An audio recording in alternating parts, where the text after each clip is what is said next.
cris de la terre.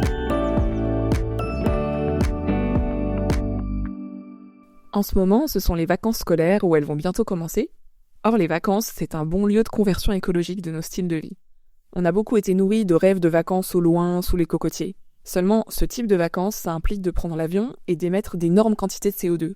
C'est vraiment incompatible avec le fait de prendre soin de notre maison commune et donc de prendre soin de notre prochain, puisque ces émissions contribuent à nourrir les inondations, les incendies, les canicules qui font des ravages aux quatre coins du monde. Alors, est-ce qu'il est possible de trouver des projets de vacances qui nous fassent rêver, qui répondent à notre besoin de repos, de dépaysement, de ressourcement, tout en préservant la nature ? À mes yeux, la réponse est oui, 1000 fois oui. L'enjeu, c'est de redécouvrir la beauté et la richesse de ce qui se trouve à seulement quelques dizaines ou centaines de kilomètres de chez nous sans prendre l'avion. Que de merveilles rien qu'en France, qu'il s'agisse de paysages, d'architecture, de culture, de lieux où aller marcher, faire du kayak ou encore du vélo. Je vous donne un exemple personnel.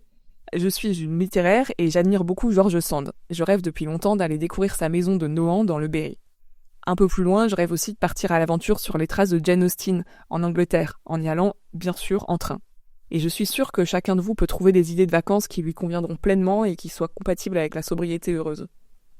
À propos de train, je précise que la voiture a elle aussi un impact carbone très élevé, à peu près le même que l'avion au kilomètre. L'enjeu, c'est de la remplacer, elle aussi, le plus possible par le train. Je vous donne quelques outils concrets qui pourront vous aider. Le simulateur transport de l'ADEME que vous pourrez trouver sur le site impactco2.fr, le comparateur Lowtrip, L-O-W-T-R-I-P, les sites Molo, Ourail ou encore Le Monde en train pour trouver comment voyager en Europe en train. Et vous trouverez ces références dans la fiche éco-jésuite des vacances écologiques qui est disponible en ligne et aussi dans notre guide pratique de l'écologie intégrale publié aux éditions jésuites qui peut être commandé dans la librairie la plus proche de chez vous. J'espère que ces quelques pistes pourront vous inspirer, par exemple si vous réfléchissez à vos vacances de l'été prochain. Je vous laisse avec cette citation du pape François dans Laudato Si. On peut vivre intensément avec peu, surtout quand on est capable d'apprécier d'autres plaisirs et qu'on trouve satisfaction dans les rencontres fraternelles, dans le contact avec la nature, dans la prière. C'est dans Laudato Si au paragraphe 223. Je vous dis à très bientôt pour continuer à avancer ensemble sur les chemins de l'écologie intégrale.